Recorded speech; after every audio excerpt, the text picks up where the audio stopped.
ನನ್ನ ಹೆಸರು ಅನುಶ್ರೀ ಎಂಎಸ್. ನಾನು 9ನೇ ತರಗತಿಯಲ್ಲಿ ಓದುತ್ತಿದ್ದೇನೆ. ಇಂದು ನಮ್ಮ ಶಾಲೆಯಲ್ಲಿ ಸಂಭ್ರಮ ಶನಿವಾರದ ಪ್ರಯುಕ್ತ ಪ್ಲಾಸ್ಟಿಕ್ ಮಾಲಿನ್ಯದ ದುಷ್ಪರಿಣಾಮಗಳು ಎಂಬ ವಿಷಯಕ್ಕೆ ಭಾಷಣ ಸ್ಪರ್ಧೆಯನ್ನು ಏರ್ಪಡಿಸಿದ್ದಾರೆ.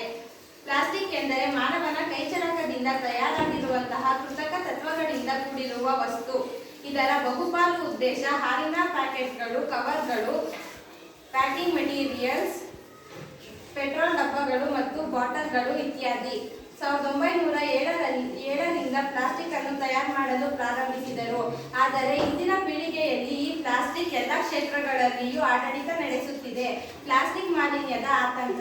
ಪ್ಲಾಸ್ಟಿಕ್ ನಾಶವಾಗಲು ಸಾವಿರಾರು ವರ್ಷಗಳು ಬೇಕಾಗುತ್ತದೆ.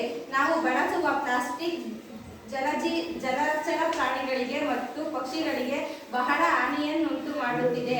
ನದಿಗಳಲ್ಲಿ, ಸಮುದ್ರಗಳಲ್ಲಿ ಮತ್ತು ಭೂಮಿಯ ಮೇಲೆ ಎಲ್ಲಿ ನೋಡಿದರೂ ಸಹ ಬರೀ ಪ್ಲಾಸ್ಟಿಕ್ನ ಮಯವಾಗಿದೆ. ಪ್ಲಾಸ್ಟಿಕ್ ಮಾಲಿನ್ಯದ ಪರಿಣಾಮಗಳು. ಪರಿಸರ ಮಾಲಿನ್ಯ. ಮಣ್ಣು, ನೀರು, ಗಾಳಿ ಇವೆಲ್ಲವೂ ಪ್ಲಾಸ್ಟಿಕ್ನಿಂದ ತೀವ್ರ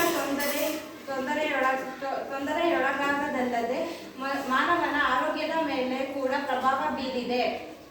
ಪ್ಲಾಸ್ಟಿಕ್ ಸೊಪ್ಪುಗಳಲ್ಲಿ ಬರುವ ಮೈಕ್ರೋ ಪ್ಲಾಸ್ಟಿಕ್ ಕಾರ್ಯದೊಂದಿಗೆ ನಾವು ದಿನನಿತ್ಯ ಆಹಾರವನ್ನು ಸೇವಿಸುತ್ತೇವೆ. ಇದರಿಂದ ಕ್ಯಾನ್ಸರ್ನಂತಹ ಹಲವಾರು ಮಾರಣಾಂತಿಕ ದೊಡ್ಡ ರೋಗಗಳು ಸಂಭವಿಸುತ್ತವೆ. ಜಲಜೀವಕ್ಕೆ ಹಾನಿ. ಮೀನುಗಳು, ಪಕ್ಷಿಗಳು ಮತ್ತು ಹಾವುಗಳು ಪ್ಲಾಸ್ಟಿಕ್ ಕಸದೊಳಗೆ ಸಿಲುಕಿ ಸಾಯುತ್ತಿವೆ. ಕೆಲವೊಮ್ಮೆ ಪ್ಲಾಸ್ಟಿಕ್ ಕಚ್ಚುವುದರಿಂದ ಅವುಗಳ ಹೊಟ್ಟೆಯಲ್ಲಿ ಅತಿಕಟ್ಟಾಗಿ ಸಾವು ಸಂಭವಿಸುತ್ತವೆ. ಹವಾಮಾನ ಬದಲಾವಣೆ.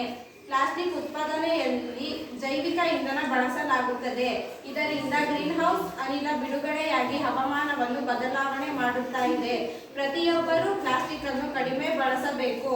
ಮುಂದಿನ ಭವಿಷ್ಯದ ಪರಿಸರವನ್ನು ರಕ್ಷಿಸಬೇಕು. ನಮಗೆ ಶುದ್ಧವಾದ ವಾತಾವರಣ ಮತ್ತು ಆರೋಗ್ಯಕರ ಜೀವನ ಬೇಕೆಂದರೆ ಪ್ಲಾಸ್ಟಿಕ್ ಅನ್ನು ಕಡಿಮೆ ಬಳಸಬೇಕು. ಪ್ರಕೃತಿ ನಮ್ಮ ಜೀವನದ ಜೀವನಾಡಿಯಂತೆ. ಅದನ್ನು ರಕ್ಷಿಸುವುದು ನಮ್ಮೆಲ್ಲರ ಆದ್ಯ ಕರ್ತವ್ಯವಾಗಿದೆ. ಪ್ಲಾಸ್ಟಿಕ್ ಅನ್ನು ಉತ್ಪಾದಿಸುವವರು, ತಯಾರಿಸುವವರು ಮತ್ತು ನಿರ್ವಹಣೆ ಮಾಡುವವರು ನಾವುಗಳೇ. ಆದುದರಿಂದ ಈ ಪ್ಲಾಸ್ಟಿಕ್ ಮಾಲಿನ್ಯದ ದುಷ್ಪರಿಣಾಮವನ್ನು ತಡೆಯುವುದು ನಮ್ಮಿಂದಲೇ ಆಗಬೇಕು. ನೀರಿನಲ್ಲಿ ತೇಲುವ ಪ್ಲಾಸ್ಟಿಕ್ ಜಲಚರ ಜೀವಿಗಳಿಗೆ ಬಹಳ ಹಾನಿಯನ್ನುಂಟು ಮಾಡುತ್ತಿದೆ. ಇದರಿಂದ ಅವುಗಳು ನೀರಿನಲ್ಲಿ ಉಸಿರಾಡುವುದರಿಂದ ಅವುಗಳ ಹೊಟ್ಟೆಯಲ್ಲಿ ಜೀವಕೋಶಗಳು ಸತ್ತು ಹೋಗಿ ಅವುಗಳು ಸತ್ತು ಹೋಗುತ್ತವೆ. ಪ್ಲಾಸ್ಟಿಕ್ ಕಸಗಳ ರಾಶಿಯಿಂದ ಪರಿಸರ ಸೌಂದರ್ಯ ಹಾಳಾಗುತ್ತಿದೆ. ಒಮ್ಮೆ ಬಳಸಿದ ಪ್ಲಾಸ್ಟಿಕ್ ನಾಶವಾಗಲು ಸಾವಿರಾರು ವರ್ಷಗಳು ಬೇಕಾಗುತ್ತದೆ.